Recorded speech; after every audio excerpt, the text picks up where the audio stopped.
just to give you a brief sketch, we'll be starting off with a short prayer, Beloved God.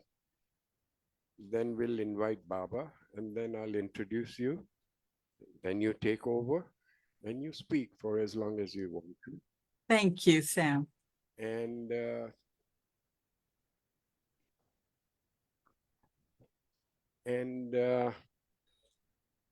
after that, we will do Aarti, etc.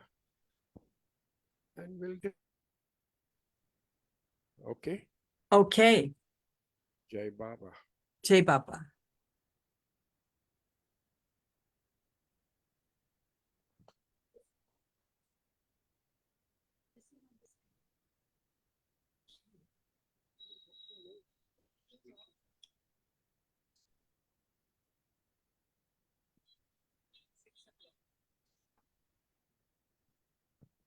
Jai Baba, everybody.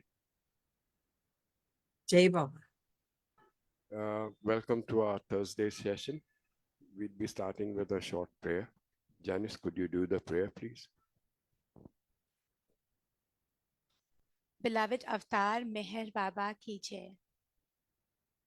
Beloved God, help us all to love you more and more, and more and more, and still yet more, till we become worthy of union with you.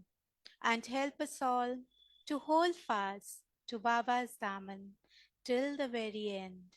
Avatar Meher Baba ki jai. Avatar Meher Baba ki jai. Avatar Meher Baba ki jai. Thank you, Baba.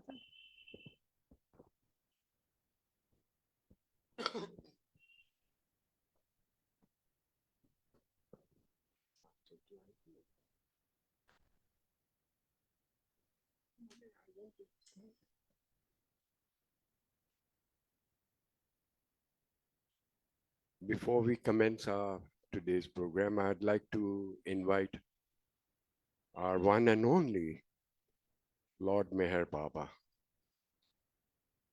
We request Baba to come and join us for this session. Not only just join us, but to take over the entire proceedings of this session. Let each word be spoken, Baba. Let each word be spoken as per your wish. Thank you, Jai Baba. Today we have with us a lady who's very, very popular amongst the residents at Meherabad and Meherabad. Her name is Joanna Tompkin, and she's a long-time Baba lover. She's been in Baba's fold and doing Baba's work since a long time. And Jai Baba. right now she's helping out at Mayor's office.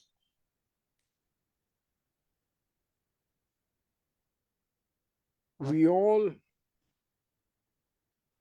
play our part, small or big, in serving Baba.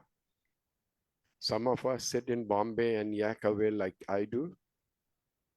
Some of us stay in Meherabad and stay in constant touch with him.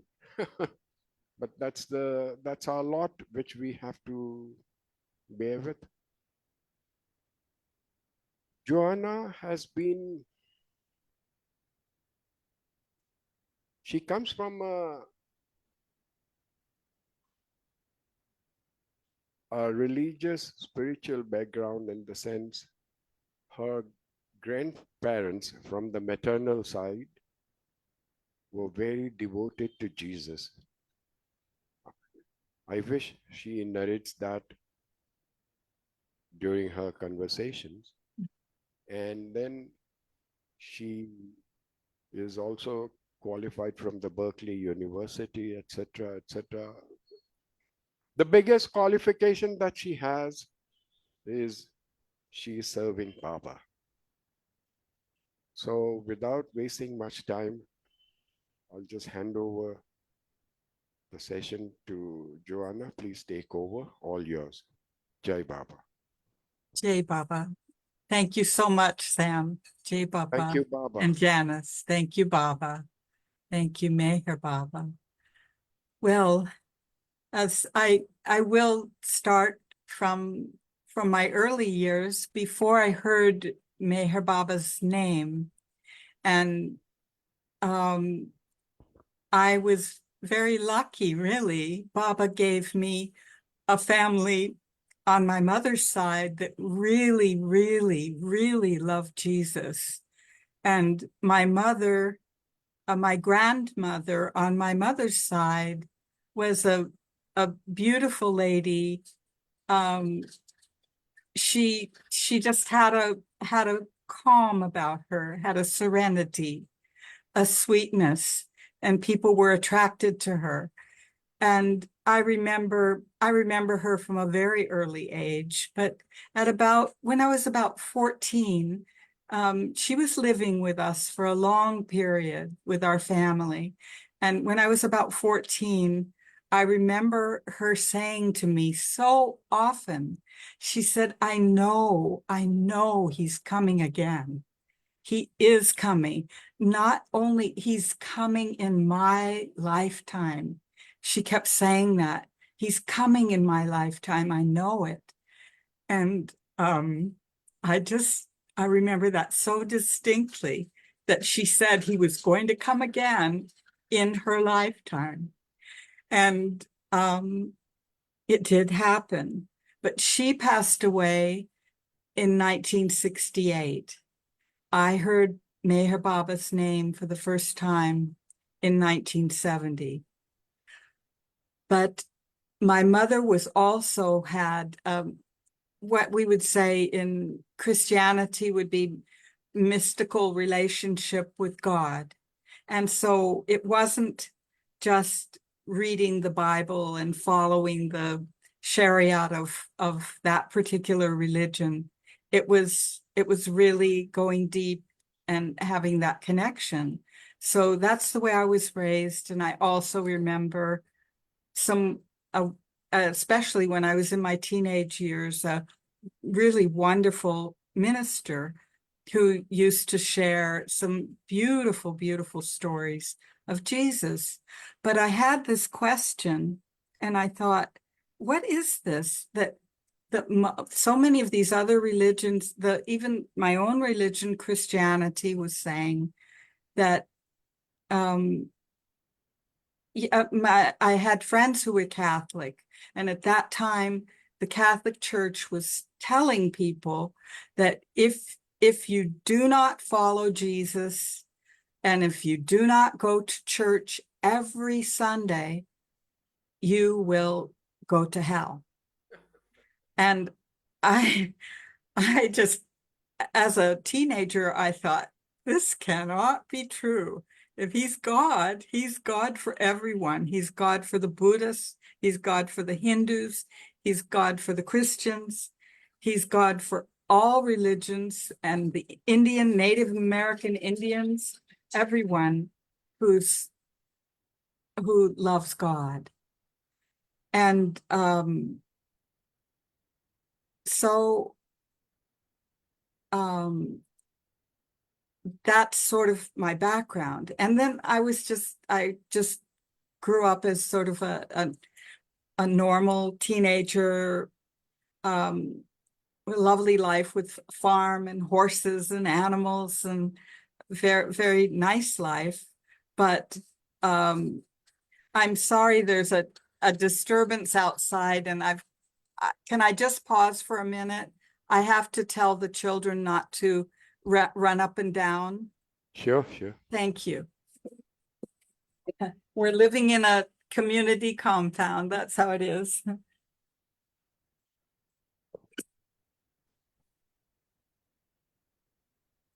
Children, please, no playing here. I'm on the video computer. Please, no play, okay? Yeah, thank you.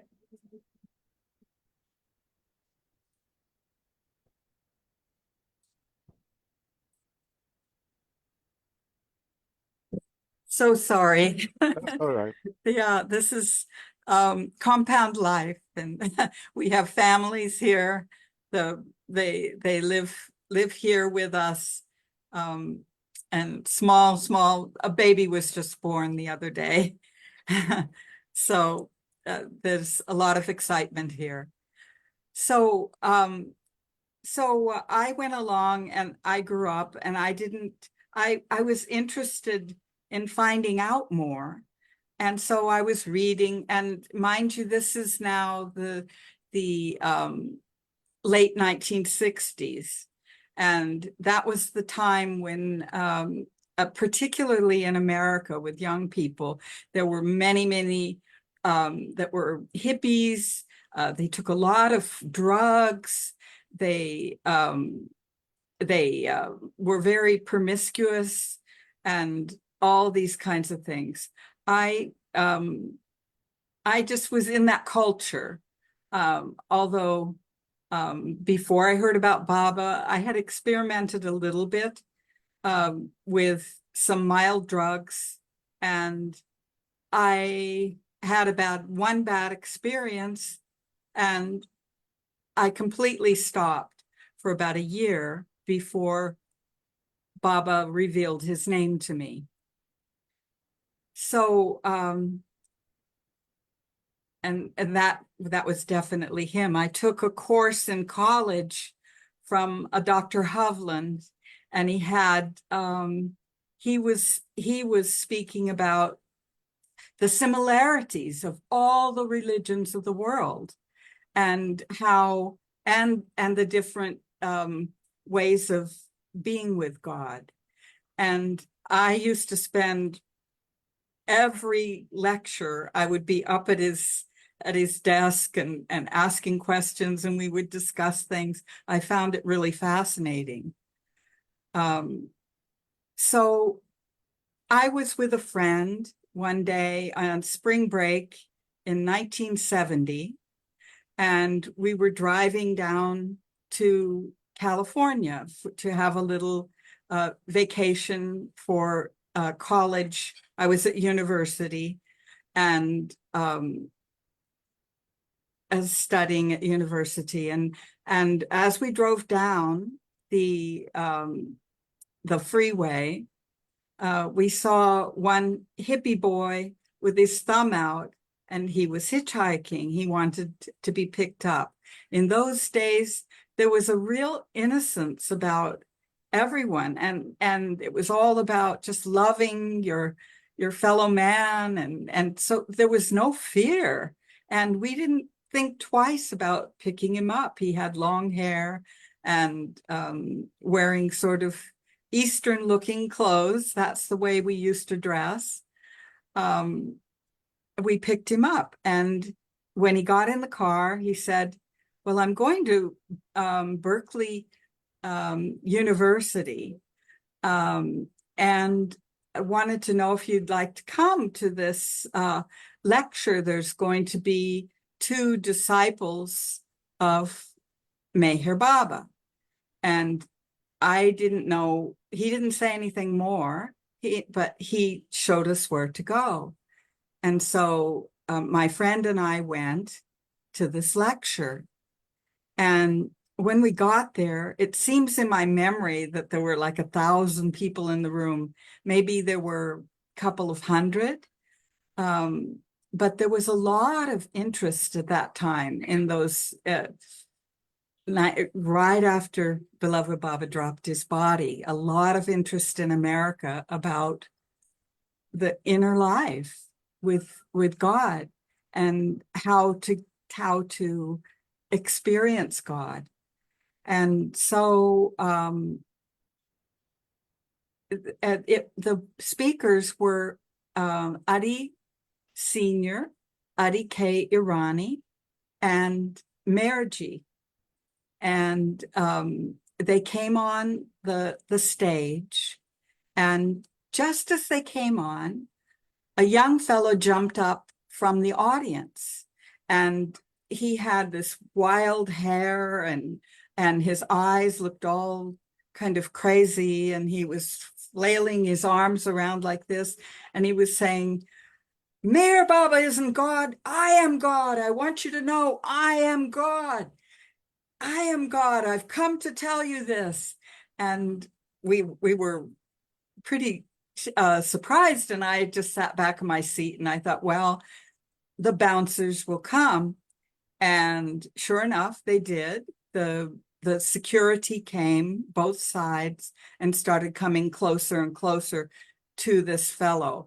And Adi K and Merji both went like this. They said, no, stay away. And they didn't say a word, but they just gestured to the security people, don't come. And this guy flailed around for 10 minutes or so.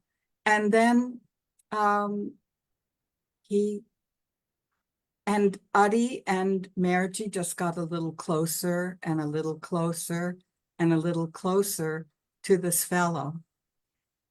And a miraculous thing happened. He relaxed. He just became normal. And he walked off the stage. And right then I was really awake, thinking, wow, these two gentlemen, disciples of an Eastern master, really, there's something there. And they must have, I was starting to feel love from them, through them. And then, oh dear, sorry. Then what happened? I'm sorry. Yeah. Then what happened? Adi started speaking, and Merji would share stories and like this. And I mean, there was only one story I remember of Adi K's, and it was about obedience. It was a story that other Mandali, like I think Babaji told the same type of story, where Baba would send him to the post office, and he would take off with his errand, the letters or whatever he was carrying, the parcel. And then he'd get just out to the horizon, just out of the Baba's sight. And Baba would clap and he would wave for him to come back and be very stern, come back. And he would come all the way back. And then Baba would send him again for the same thing. And this happened 2-3 times. And I thought, oh, this is interesting. I've never known of this kind of thing. And now I know, looking back, that was the first time ever I had even really seriously considered obedience to the master. It just isn't really a concept in the Christian world. And so, but then what happened next, there was a moment kind of in the middle of it, of the talk, that I just felt an arrow just hit my heart. It was really like an arrow, because it was just a burst of beloved Baba's love. And it was something I had never felt ever before. And then immediately after the arrow hit my heart, I heard this voice, and I knew it wasn't my mind, because my mind was disagreeing with what the voice said. The voice said, you found what you're looking for. And I told the voice in my heart, I didn't know I was looking. And then it came a second time. And all this time I'm feeling this extraordinary love. It was unbelievable love. And he said again to me, you found what you're looking for. And then that was it. I had zero doubt that he was it. He was the one. He was, I didn't put a word to it, Avatar, Christ, but he was it. And I just needed to be only with him. and I was not looking for anything. So after the talk, I don't even remember the rest of the talk after that happened. I was just enjoying this wonderful feeling I had. And then afterwards, I remember I bought 3 books. I bought Discourses, I bought Listen Humanity, and I bought the book called Avatar that's still on the Trust website. So, and when the books arrived in my college, I opened up the books and opened up the page, the same thing happened again for me. I felt this extraordinary love arrow just pierce my heart, and I was weeping and weeping and filled with joy and happiness. So it was like a little second dose Baba gave me. So after that, it was that was it. But then when I realized, I started to try to find other people that loved Baba, and I eventually did meet some people in the state where I was from, which is Oregon. It's just north of California on the Pacific Ocean, and that's where I attended college. I tried to find more Baba lovers, and there were just a few in my particular place. And so the few of us would bring guest speakers to speak. I think Rick Chapman came to my university to speak. And of course, Baba had given him the mission to talk to people about not the danger of drugs. And I felt very, very grateful to Baba that Baba just completely stopped all of that more than a year before I heard his name. When I heard his name and that happened to me, I was only 20 years old. So I continued with little Baba meetings and things like that. But I also was very anxious to meet people. I realized from the books when he passed, when he left his body. And January 31st, 1969, and I heard Baba's name March 1970. And I was so distraught that I had just missed him.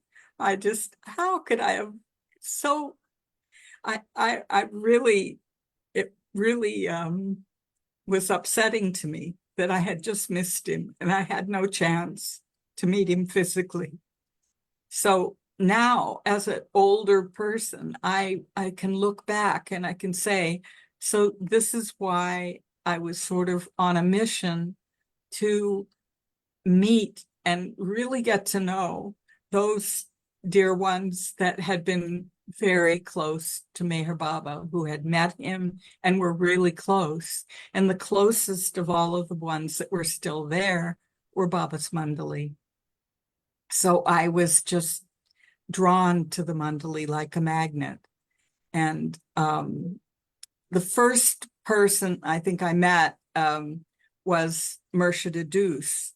She was head of the Sufis, and somebody told me she had spent time with Baba. And so I innocently went for an interview with her, not realizing that I was being looked over as a potential member of the Sufism.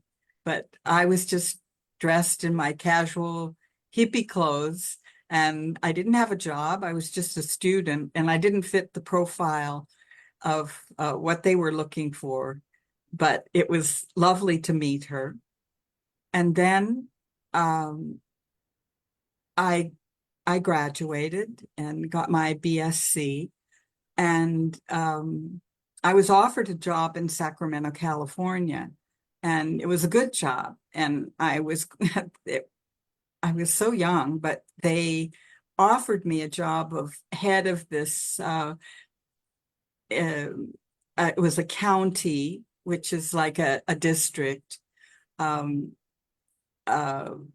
for psychiatric hospital and the therapeutic recreation, which I was trained in. So in dance and sports and drama and art and things like that. So I was offered this job to head up this program, and it was a good salary. And if I was just going after a job, I would have taken it in an instant. But I decided, well, I know Mayor Baba has a center in Myrtle Beach, and I'd never been there. And I decided, well, I will try and see if there's any job openings there. And so I contacted them, and they said there is one that would fit with your qualifications. And someone at the center, I think, put me in touch with people that helped me. And but they said, but when I contacted them, they said, no, we can't guarantee you anything. You have to come for a personal interview. You have to pay your own airfare, everything, And this other job, all the expenses were paid for and the whole thing. So if I was after a worldly life, then that would have been perfect. But I did somehow scrape together the money to get to Myrtle Beach, because it costs almost as much as getting to India from the West Coast, from the Pacific Ocean, all the way across the country. So I got there, I interviewed, I got the job. But the best thing was I got to go to the center, and I got to really meet Kitty and get to know Kitty. I got to go and meet Elizabeth. Jane was there also. There was Darwin Shaw would come often. And I didn't meet Margaret at that time. But it was just, it was heaven being at the center and meeting Baba's most dear Mandali. And they were just so normal and so natural, no pretenses at all. It was just like meeting your best friend. And they would just speak, and Kitty was very chatty and just absolutely adorable. We're so fortunate we have such beautiful videos of them. So I had this chance. I stayed there for 6 months, and someone told me that there was a course because the job I got was for disturbed young people, children that had psychological problems and were not able to attend ordinary schools. They had, if they committed any more problems in school, the next step was they were going to jail. So this was their last hope, and it was a 6-month program. And I got there, age 22 now. I'm 22 years old. And I was completely over my head, and the principal was completely over his head. He had a master's degree in the right with the right qualifications, but these children were all African American. They were Black, and they were a completely different culture from the white culture I was raised in. I was very open to them, but they just ran all over me as a young person. I had no discipline at all. So eventually we got, Baba helped, and he brought a very kind and loving retired school principal who took over, and they listened to him. If Boyd Owens, if he spoke, that was it. And all the children were behaving themselves. We had wonderful field trips. It was just night and day. It was much better. But I was there with another Baba lover, and we always laugh about it, that we were there together. And I think she stayed 1 or 2 months. It just felt like torture to her to just be with these children that were so out of control. So that was my beginning of work life. my first job out of college. And the lady I was staying with, Uta Bowman, said, a Baba lover, said to me, originally from Germany, but living in America near the Myrtle Beach, Uta said, there's a Montessori training course in India, and you can go there, and you can also go to Mayor Baba's place and go to his samadhi and take darshan. So I thought that was a wonderful idea. And I did a little research, and I found out it was the same cost as if I did the same course in the US, the price of the ticket and staying in India and all that. So I was all in. And I had saved and saved while I was doing this job so that I could do something. So I went to, the doors were just kind of naturally opening for me. And I decided to go and applied for this course, and it was in Ahmedabad, Gujarat. And it turns out later I found out that Baba's Katie, Baba's Katie, attended the exact same course as I did. And she had the same instructor, the fellow that was head of the whole program, Johan Joosten. He taught Katie. And I didn't even know that she had trained to become a Montessori teacher. So I did that, but on the way, well, it became a real test for me as a young person, never having been abroad and really away from home much except for college. And when I got down to San Francisco, where the flight was going to leave for India, and they told us we're delayed by a day or two because a part has fallen out of the airplane. And for a young person who's never flown anywhere, I think I'd gone once in an airplane once before, but to think of of the part falling out, it really scared me. And in those days, they weren't commercial airlines; they were charter flights. And so I had to wait a day. And that day, again, Baba arranged for me. I had a little card, a little Baba card, and it gave an information number in Berkeley. And I called that number, and Rick Chapman answered. And some of you may know Rick. He used to come, I think, to India a lot. And of course, he met Baba, and Baba gave him the directive to talk to young people about the dangers of all types of drugs and how we will never find God in a pill or in any kind of drug, including marijuana. So he was wonderful. He was very, very sweet, kept me overnight, and with his wife, Cheryl. And I got on the plane the next day, but I was very, very nervous. The whole flight, I was just on tenterhooks. So then we finally got to London. The flight took off and nothing happened, but we got to London.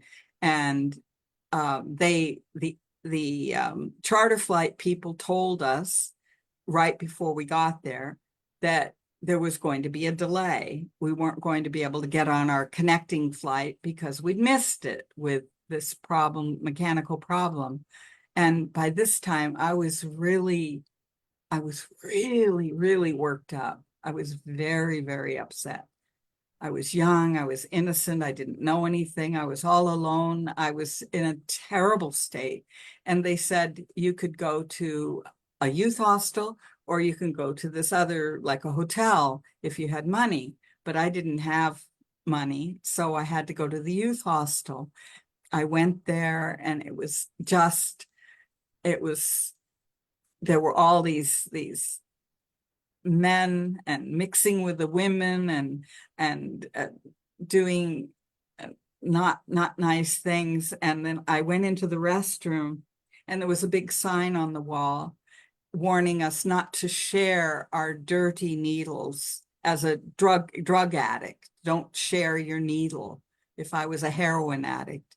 And when I saw that, and I looked around at the people, and they all seemed a bit strange, I thought, I can't stay here. I can't stay here. What am I going to do?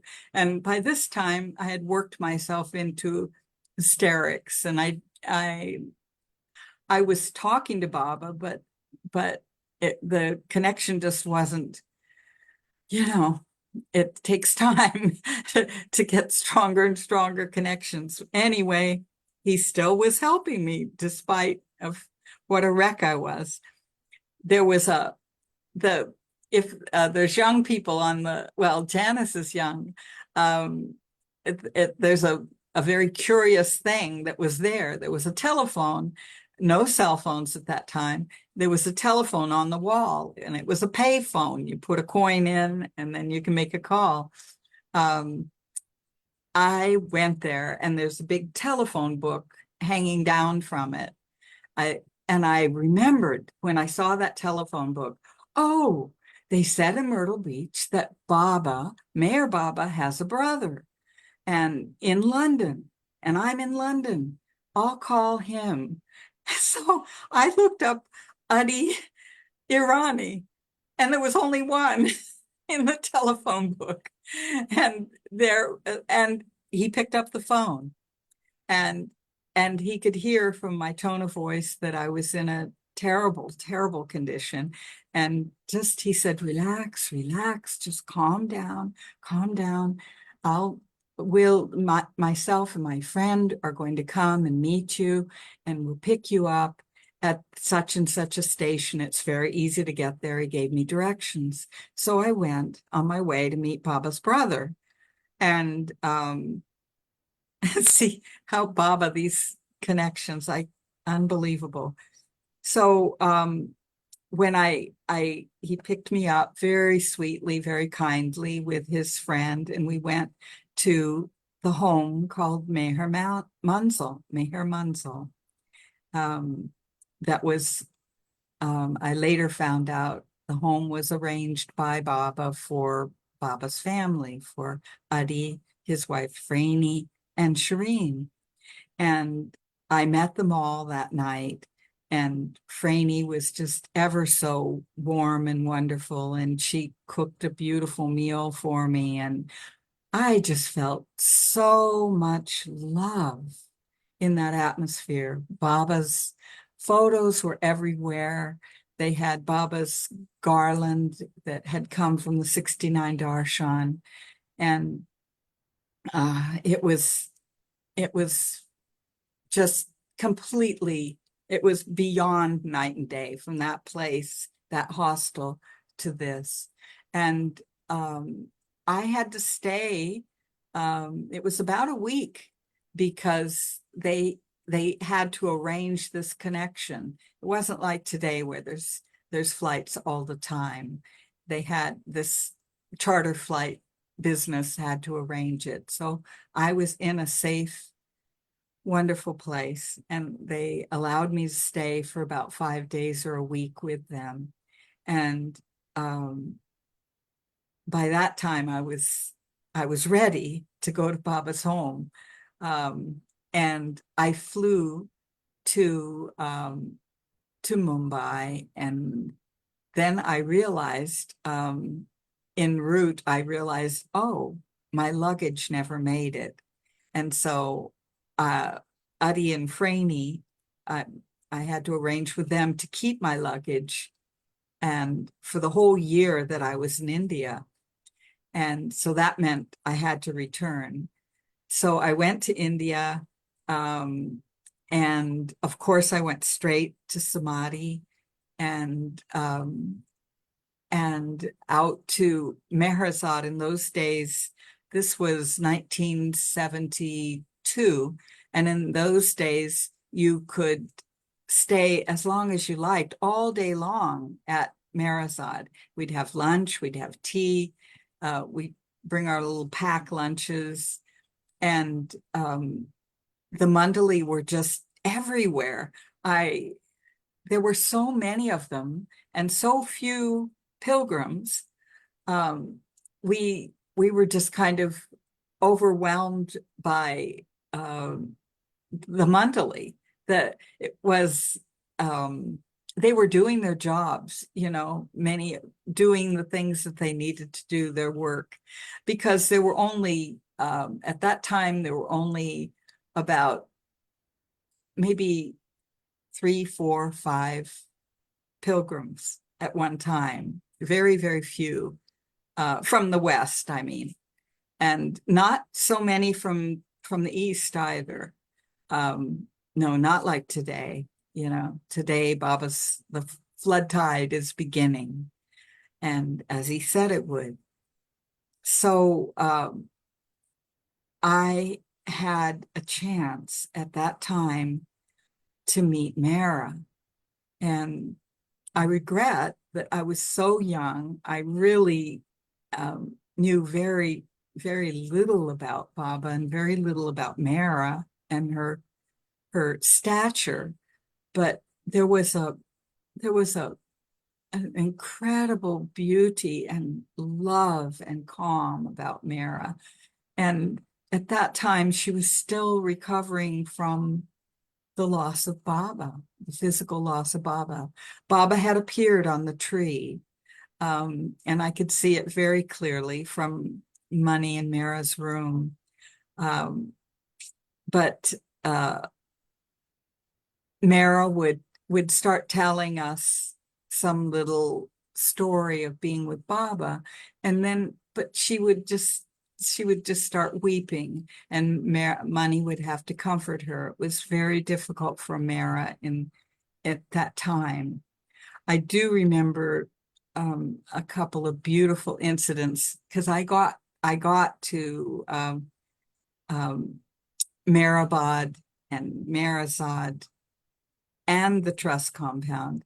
I got there many times in that one year. What I used to do was I would take a train and sleep on the overnight train, and then in the morning I'd be at Ahmednagar, and then I'd get down and I'd go sometimes in a horse-drawn tonga they had there, or a rickshaw, and I would just visit with Baba's Mandali and go to Samadhi and stay in the Dharamshala in Meherabad, and it was absolute heaven. I don't even know how many times I got to Meherabad, but every chance I could get, I went there, and I stayed there after the course was finished as well. Then when I was ready to leave, and this whole year I didn't have any luggage, so that was one way of Baba saying, well, welcome to my world. We're let's start getting rid of the world for you. So I had no clothing, nothing, just a small little carry-on case. So when I left India, I had to go back to London, and that was when, and I had to go to Adi and Franny's. I mean, I wanted to see them both, and Shireen. At that time, Shireen was about maybe 15 now, 14, 15. And she was just a delightful young girl, and brilliant and funny, and just had lovely stories of her being with Baba. And Adi was just an extraordinary person. He spent so much time with Baba. Of course, he was born into Baba's family. He was the youngest of all the boys, all the young men in the family. And he traveled with Baba extensively in the 30s, particularly. He went to Europe and he went to the US. And one funny story he used to tell us was he met, I believe it, Janice Riemann is there. Cary Grant. It can't be Cary Grant. It was older than that. That he was going to meet. Very, very famous actor of the day. And he was getting dressed to go, and his shoes were broken, and the bottom of the sole was coming open. And Baba told them, just let's go. So he had no chance to change his shoes. So when he met this famous actor, when he was with Baba, he had to stay seated. He didn't stand up, which is polite, particularly in the West. For a respected person, you stand up, and he was a young man and he should stand up, but he couldn't stand up because his shoe would flap. So that Baba just grinding even his own family, that's how it was. Like, the closer you get, the more you get ground. That's the story we hear over and over and over again from Baba's Mandali. So Adi, as a young man, had been a homeopathic doctor for Baba, and he studied with Dr. Das in Mumbai, who was the same doctor that taught Padri. So Adi and Padri were compatriots, and they were also both from Pune and those early days with Baba. So Adi had he had two children. The first child he had with his first wife was Vilu's and Sarosh. It was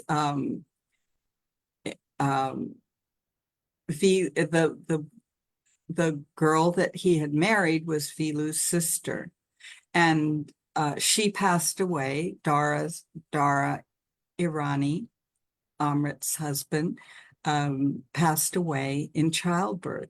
And so Dara was born. Adi was a single parent, and Vilu said, I'll take care of the child, because every tiny baby needs a mother figure. So that's how it was in Dara's early years.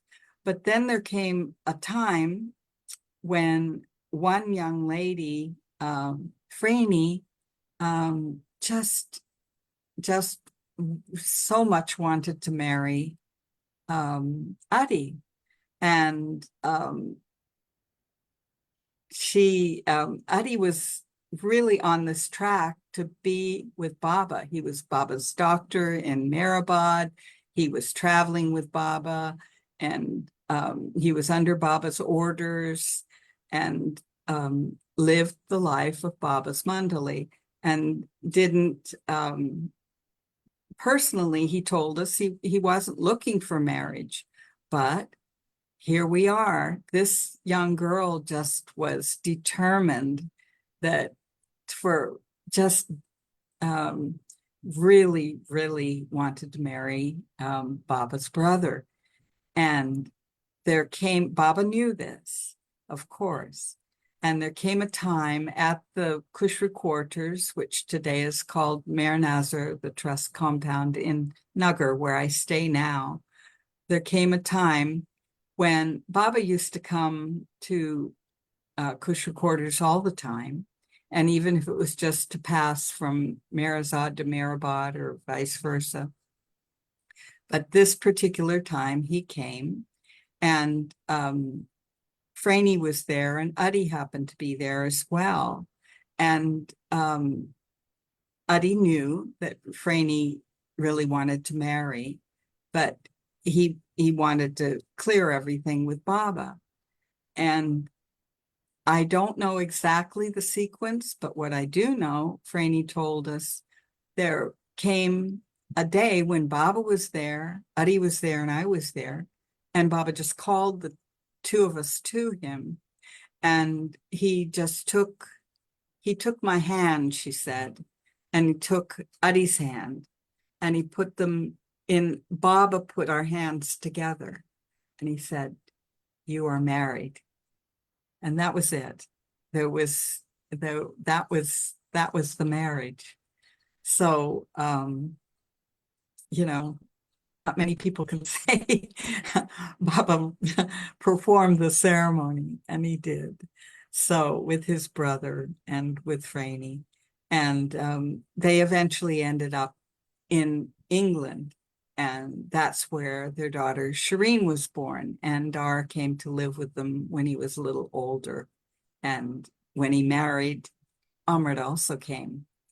So so I when I came back from India, I went back to I picked up my things, stayed with Adi, Franny, and Shireen for a little while, and then went back to the US. But then I got this, I felt that that was the home Baba wanted me to be in. Baba wanted me there. And I felt called to go back to England. And so I had horses. I sold the horses. I just emptied my life and went to England. And that was a big sacrifice for me because I loved horses very, very much. And I was very, very attached to them, but it took me a while, but I found good homes for them. Stayed in England a total of 15 years. I didn't stay in the family home that long. It was a year or two, but I then rented my own place, and I was most of the time I was teaching, and when I was in England. So Adi passed away in 1988, and about a year later, I left, and Janice was there as well. I met Janice Riemann. That's where we first met each other. And also Linwood Sawyer, who's living in London now, an American. He was there too. So the three of us became very close. And later on, when I returned to America, and I took a worldly job, I started doing commercial real estate because my mother was in real estate. And yeah, I was finished with the teaching. That my karma with teaching was completely over. And so I'm in America, and I realized that there was a disciple of Baba's, a mandali of Baba's that I had never met when I was in India. When I was in India, I met Mani, I met Meru, I met Mera, as I said. I met Padri and Pendu, and I met on the women's side, I met Naja, and I met Rano. I didn't get to meet Dr. Donkin. I'm sorry for that. But I met so many of the early ones, and Adi K, and I saw him again, and Erich, and again and again. I saw Alaba, of course, but I saw a lot of those early ones. You don't even realize how fortunate you are to have that time with them. So, and Mansari also at the Samadhi. So now I'm back in America, and I stayed there for a number of years, but I was really thirsting to be closer to Baba. And how can I do that? And so I was when I discovered that the disciple of the Mandali of Baba, Bao Kalchuri, was going to be in my state in Oregon. I was very, very happy about that. And I let Janice and Linwood know about it. And the three of us all met in Oregon in a wooded camping area, a wooded resort where they had hot springs and little cabins. And Bao was there, and that was maybe 1990, I think we first met Bao, the three of us. And he gave us nicknames, as he did to many, many. He called us Creator, that's Janice, Preserver, that was me, and Destroyer. And later on, my names became part of that original name. So meeting Bao was most important. He just brought so much of Baba's love, and I just became just wanted to hear more and more and more talks. And then Meherabad happened, and the three of us used to go there and help Bao. We were asked to help with cooking, and we knew how to do that because the three of us had also done that in Adi and Franny's home, and so we knew how to work as a team and not be noisy and things like that. So we'd had a little tiny bit of training. So we got to meet Bao, and over the years, we spent good time with him in Marana, in California. I wonder if any of you have been to Marana. It's most beautiful. And Bao was actually the one who helped in locating the land. And when they wanted to expand, then more land was located and that was adjacent to their original plot, and it became a huge, big property in the mountains near Yosemite National Park, and just beautiful. And they've had several serious fires, and Baba has protected Marana, and especially there's a cabin there that feels, when Bao first went into that cabin, he said to us that this cabin feels the most like Baba's room of any place I've been, except for Baba's room, of course. And he spent good time in Baba's room as doing his night watch duty, taking dictation from Baba teaching him how to write ghazals and coming up with all the ideas for his Lord Meher and Meher Prabhu and all the books that Baba had him write. So Marana was a wonderful time. I got closer and closer to Bao, and the three of us were a little team helping Bao. And Bao, we got little lessons, that the Mandali just bless them. They give us lessons in how to live our life with Baba, but it's not in a lecture. It's not in talking. It's by example and by incidences come up, and they help you to always return to Baba, always remember him.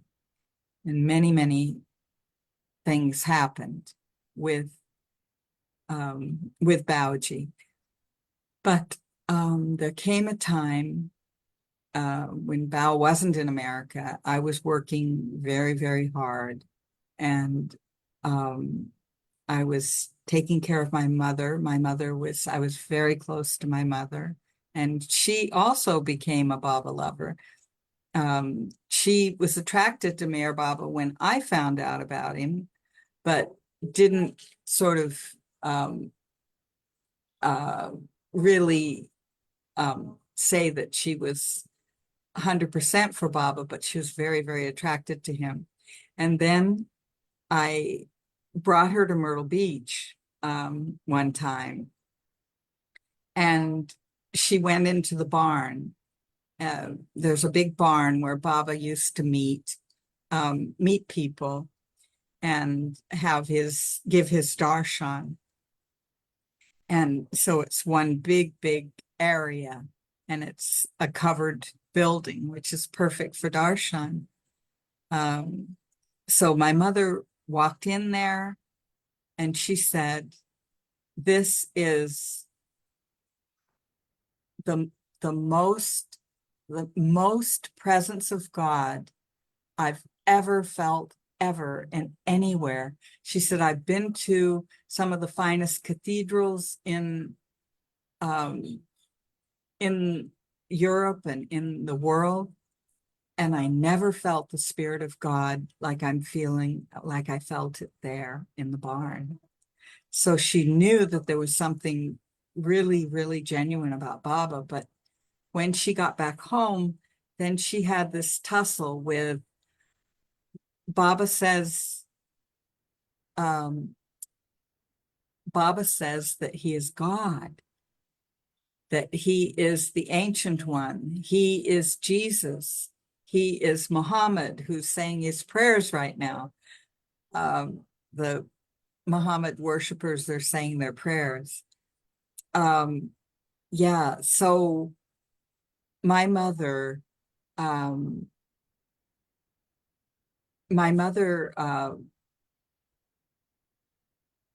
just couldn't get over this, that, you see, she was raised in the one way with the church, and the church said, Jesus said, I am the only one.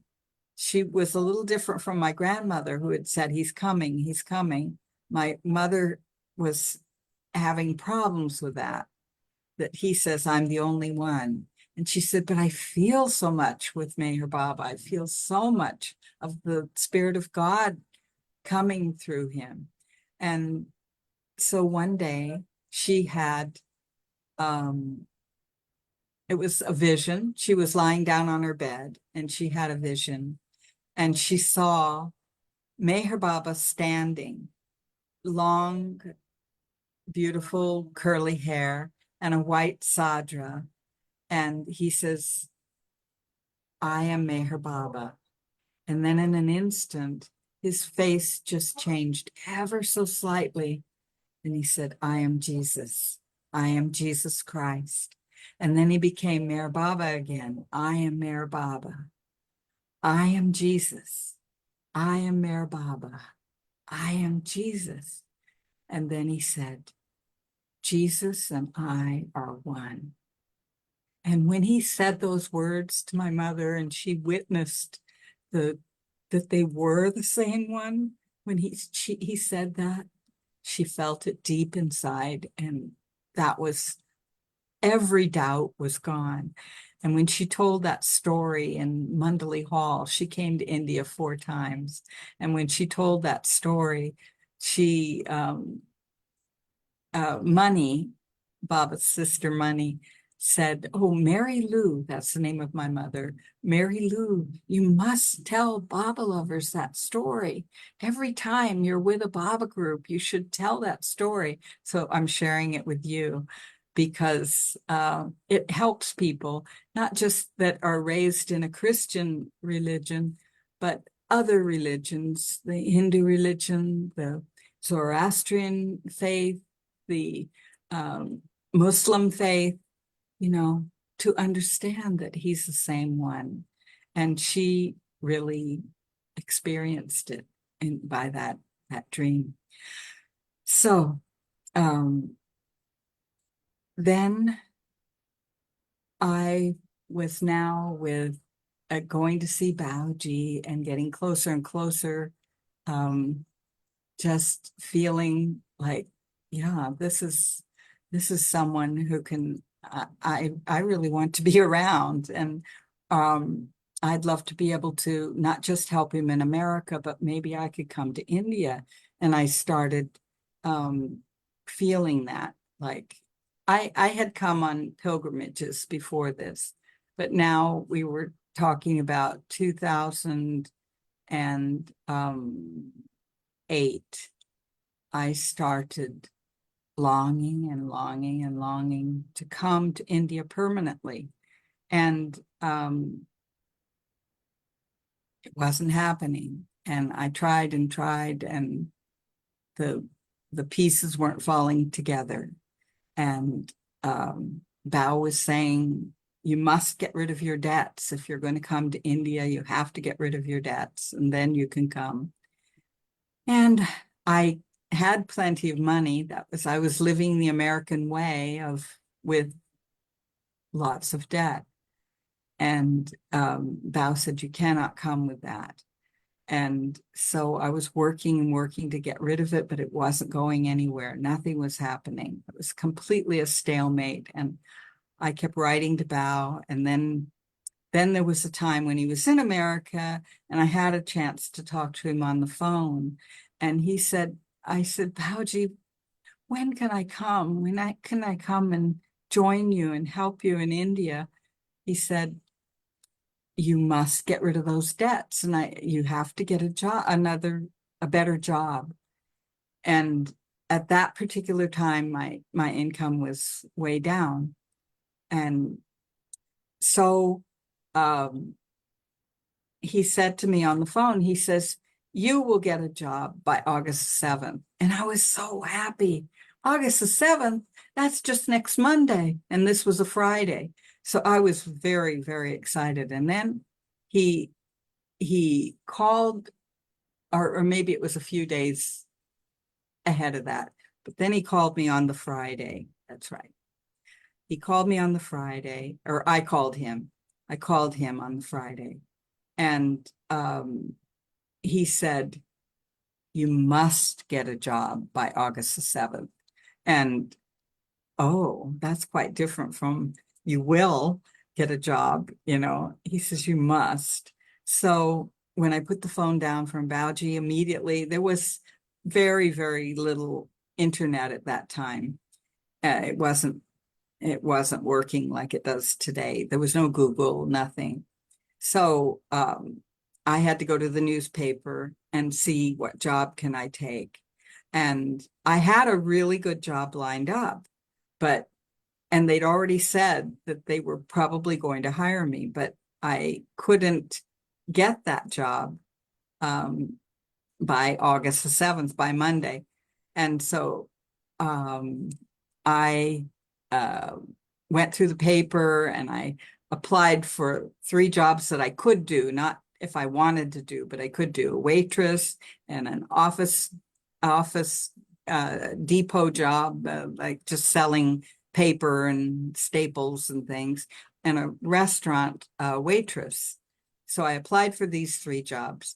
I got offered 2 jobs, because I had no waitress experience, but I got offered the office materials, office supplies job, and I got offered a car sales job. And I figured I could earn more money with the cars so that I could pay off these debts and get to India. I had zero desire to sell cars, but nothing at all, but I did it. And it turned out to be the worst job, even worse than that one in Myrtle Beach, because at least the one in Myrtle Beach, I was living and seeing Kitty and Elizabeth and the Mundali. I would have some relief from that job.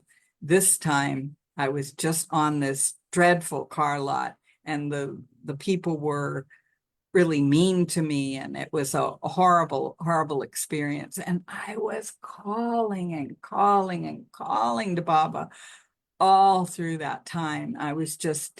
But I figured out a way that I could beat them, these other people, and I did make a little money, but still, every time I spoke to Baoji or saw Baoji, I said, I still can't get there.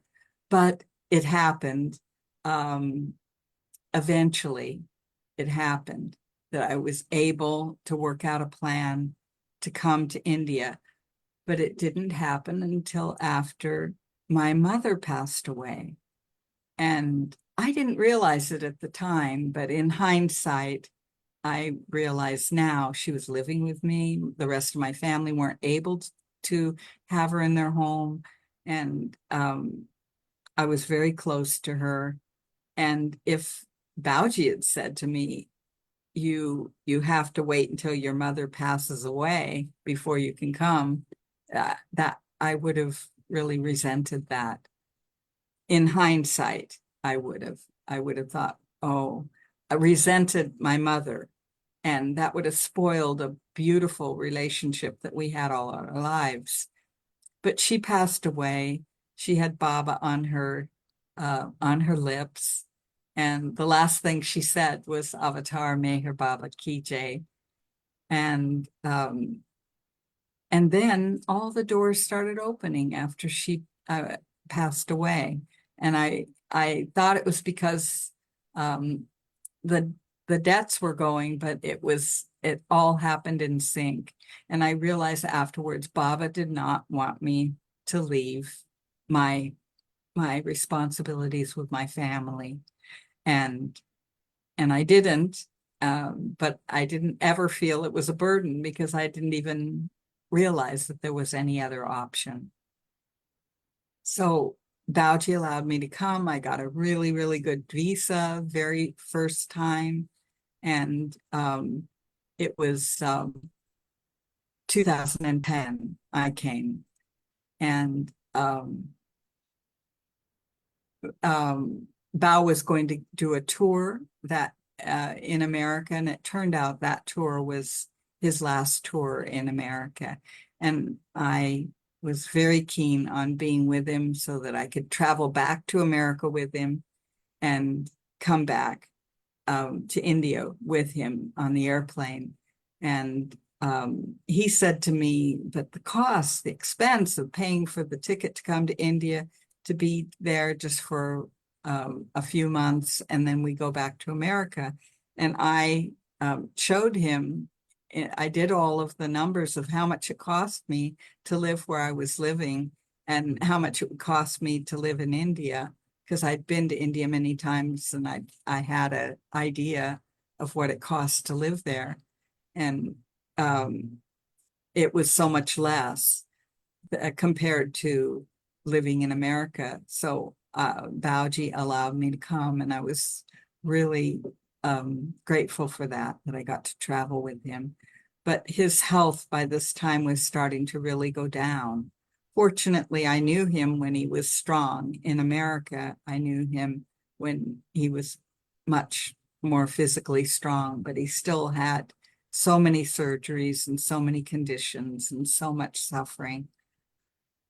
So when I came, I thought, oh, I thought, he knows me really well, so he knows I want to serve Baba, and he'll give me some duties that I can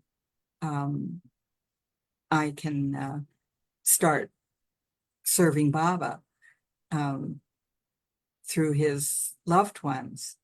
And very early after I got there, Bao gave me my first duty. And what was that? It was to do nothing. I was to do nothing at all. And at first that seemed really, really difficult, because I'd been just working like a crazy person to get to India, and I was completely exhausted. And but then now in hindsight, I look back and I see, oh, of course, I needed that so much as a transition from this busy, busy, busy worldly life, and then coming to the stillness of Baba's world in India. And it was absolutely the best thing that could happen to me. So I got to spend 3 years with Baoji. I was, as I said, I was with him for a number of years before, but just only on certain tours and meeting him in mostly California and Oregon. So those are sort of some of my stories. Today we're doing, it was Janice Riemann's idea to do a tour on Saturdays of this historic Kusher quarters. And we're doing that now. And we take turns every other weekend, every other Saturday. She does one or I do one. And interestingly, and I tell people this, it was actually Bao who did the first tour. And people used to come to see him.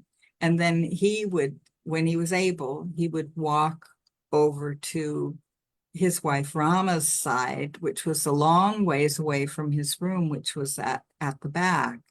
And we would sing songs, and sometimes people would dance a little bit. And then we would finish with saying Beloved Baba's prayers. And Rama would sing a number of songs as well. And this program went on almost daily. But while he was walking over, he would walk through from his room and through the back where it's a storage area for his files and things. And he would walk into his office. And the office that in Baba's time was a veranda, but it was enclosed by Adi Sr. And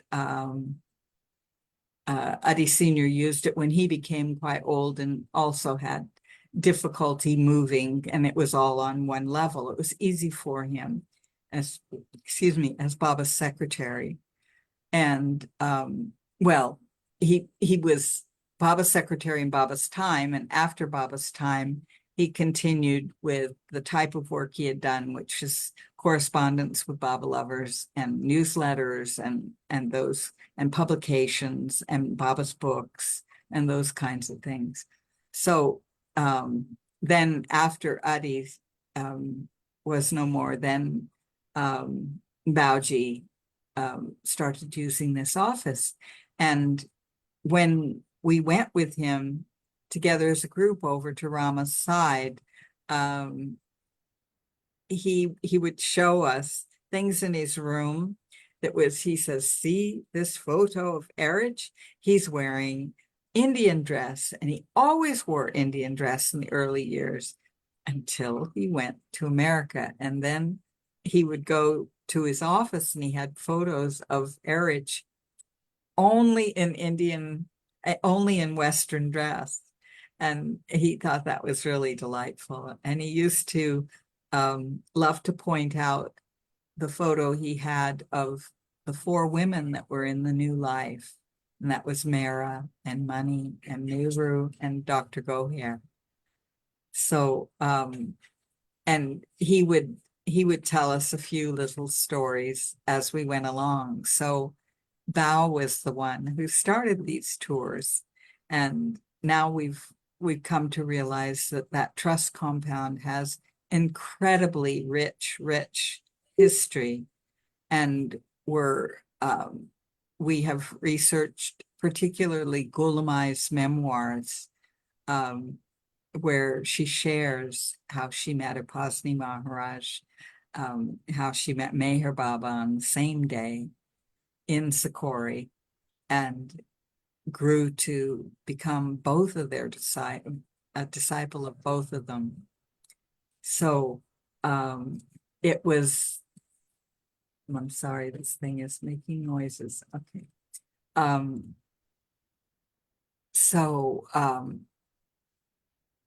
Yeah, it's filled with wonder. We had internet chats there with Bao every week. And Bao was was really one of he made breakthroughs with using technology, for as far as the Mandali go, because he just wanted to do these internet chats, and he started them. There were people in the US and Australia also, I think, that helped him and get it started. And we continued that in India, even before there was good internet. And little by little, we got better and better equipment and system and everything. And those worldwide chats on Sundays were most important to so many people across the world who were connected and long to come to India. I know many, many people now who are in the US who would just really love to come here, but now they're at a point where their health isn't so strong, or there's this problem or that problem, and they're just not able to come. And so we're seeing less and less Westerners coming.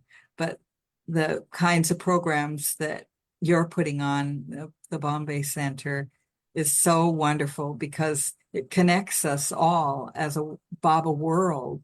That's who we are. We're one Baba world. So those are a few of the incidences of how I got to India. And it was Bauji was happy that I helped Marinate a little bit when I was with Bao. So he sort of paved the way for me to stay. And Marinate was gracious enough to allow me to be one of the people that would help him with some of his trust work and Baba work. So I don't know if you'd like to open it up for questions, or you'd like me to tell any memories of other memories of the Mandali, or shall we close? It's getting late. It is getting late. We'd briefly open up for questions if anybody wants to ask Joanna anything. Please go ahead and feel free to ask.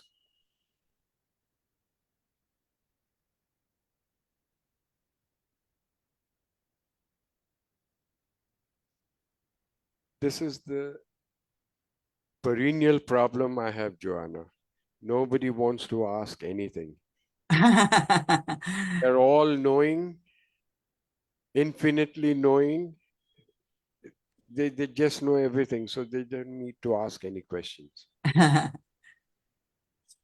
Yeah, well, he is the one that we ask our questions to, and he does open the doors. As I hope the little stories I've shared about the things that happened through my life were just Baba just opening doors.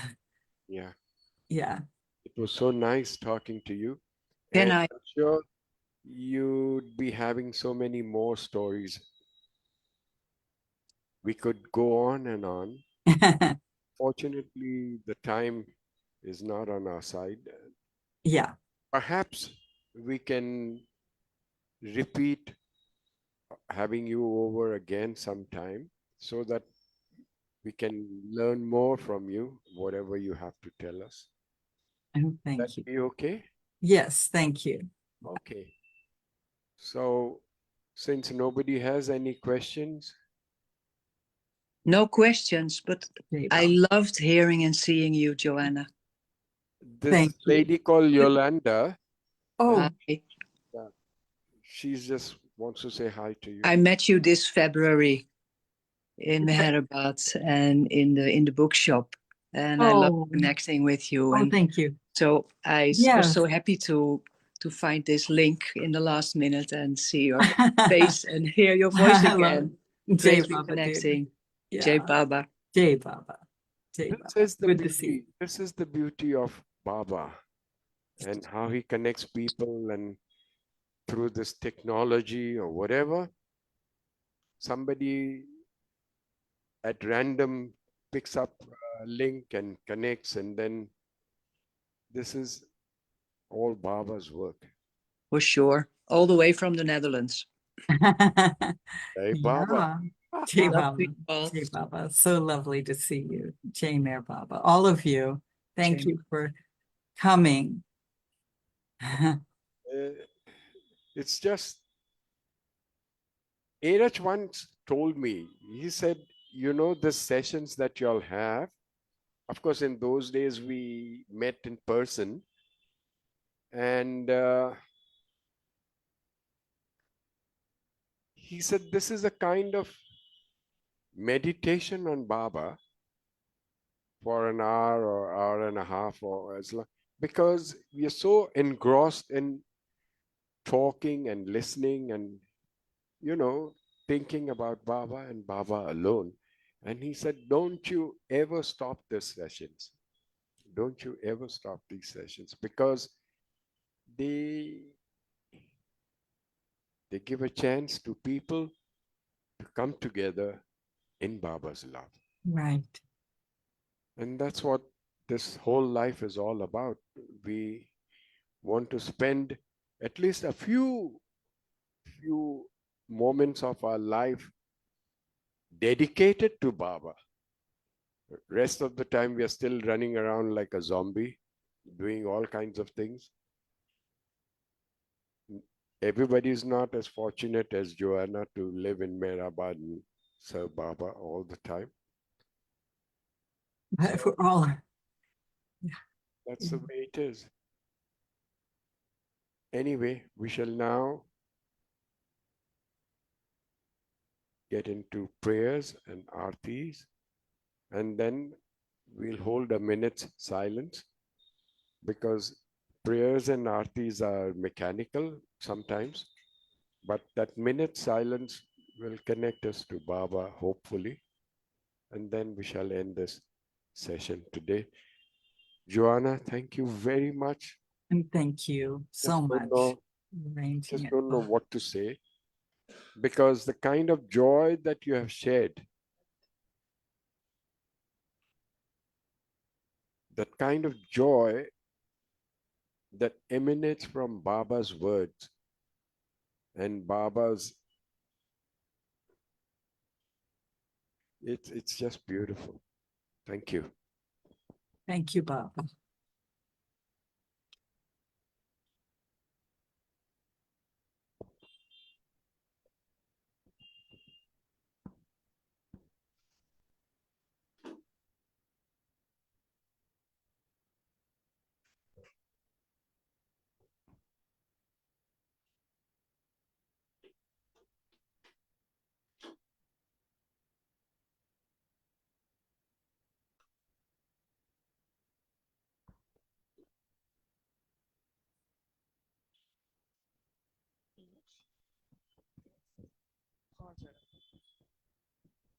Avatar Meher Baba ki jai.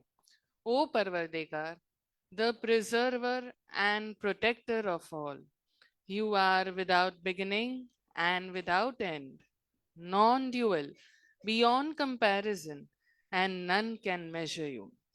You are without color, without expression, without form, and without attributes.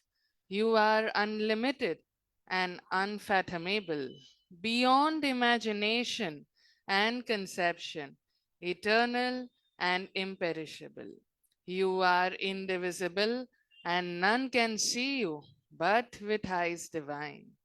You always were, you always are, and you always will be. You are everywhere, you are in everything, and you are also beyond everywhere and beyond everything. You are in the firmament and in the depths. You are manifest and unmanifest on all planes and beyond all planes. You are in the three worlds and also beyond the three worlds. You are imperceptible and independent. You are the Creator, the Lord of Lords, the knower of all minds and hearts. You are omnipotent and omnipresent. You are knowledge infinite, power infinite, and bliss infinite. You are the ocean of knowledge, all knowing, infinitely knowing, the knower of the past, the present, and the future. And you are knowledge itself.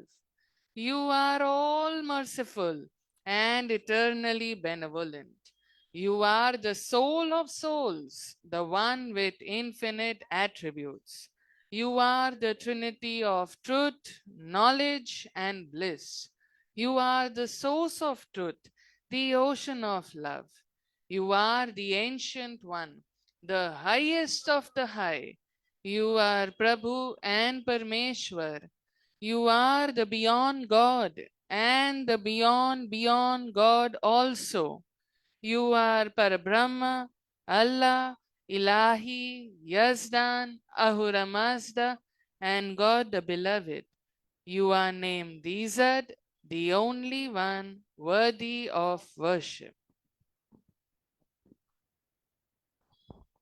We repent, O God, most merciful, for all our sins, for every thought that was false or unjust or unclean, for every word spoken that ought not to have been spoken, and for every deed done that ought not to have been done.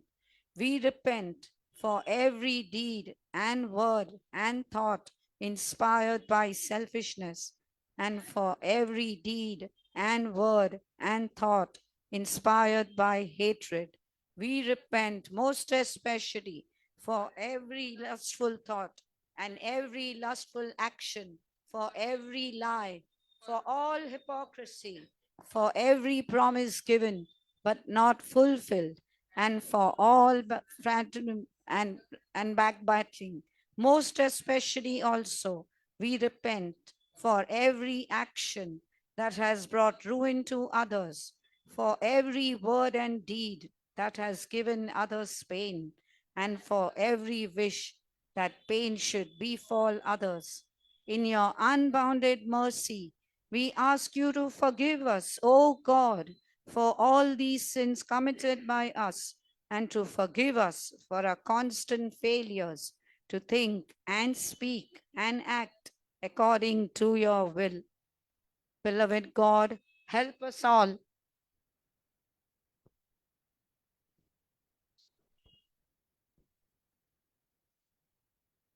Beloved God, help us all to love you more and more, and more and more, and still yet more, till we become worthy of union with you, and help us all to hold fast to Baba's Daman till the very end. Avatar Meher Baba Ki Jai.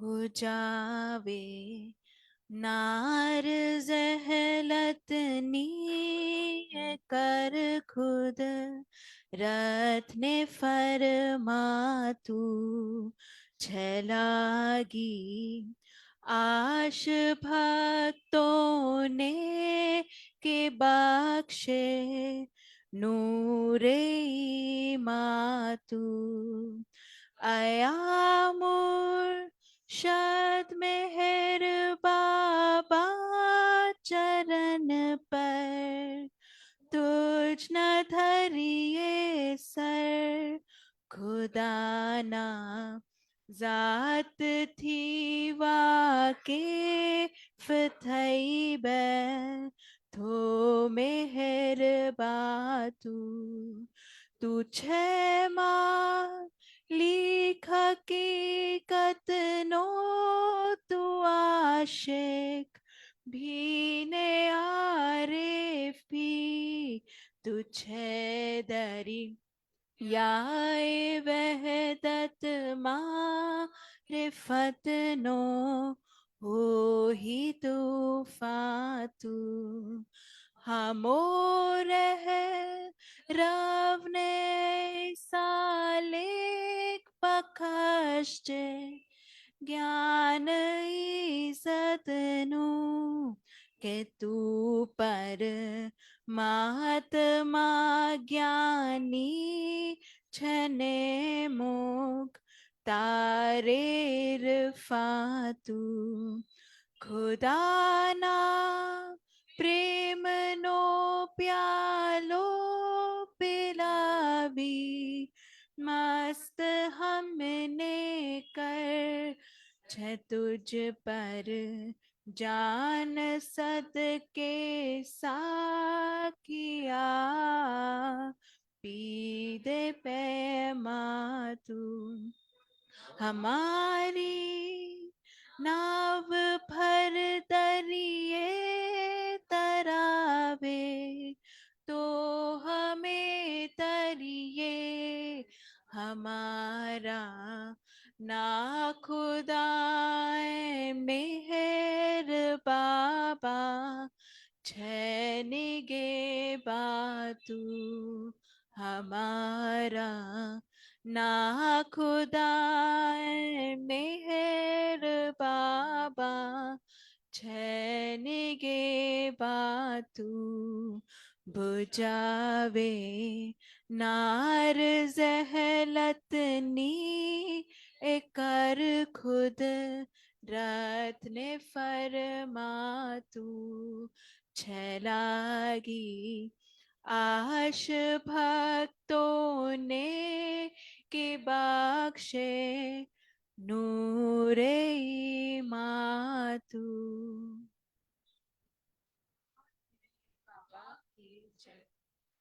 O glorious eternal ancient one, your face is a bright transcendental sun.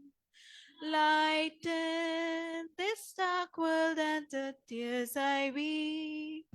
My heart meher I give to you to keep.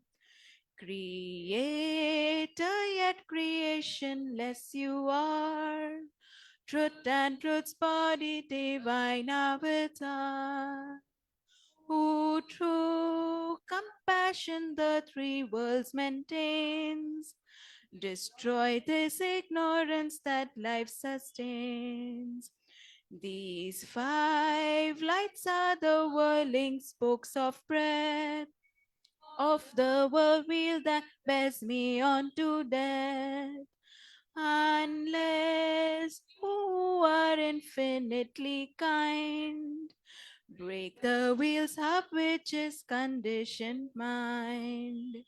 This incense is my love, these fruits my art, which to please you I have shaped from my heart. Accept them as you would a simple flower that has no use beyond its shining art. You are myself, I sing to you in praise and beg your love to bear me through the days. Till you, the ever living perfect one, you my darkness with your shining sun. अवतार मेहर बाबा की जय, अवतार मेहर बाबा की जय, अवतार मेहर बाबा की जय.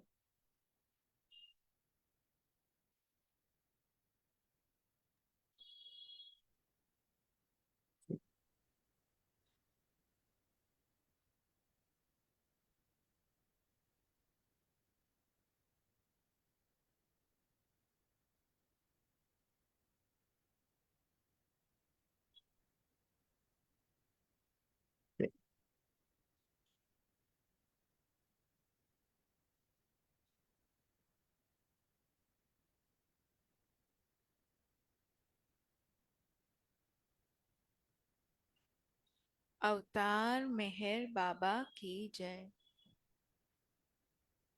Thank you, Baba, for everything that you did for us during this session. Thank you, all of us who joined in. And until we meet again, keep Baba with you. Avtar Meher Baba Ki Jai. Jai, Jai. Thank you, Baba.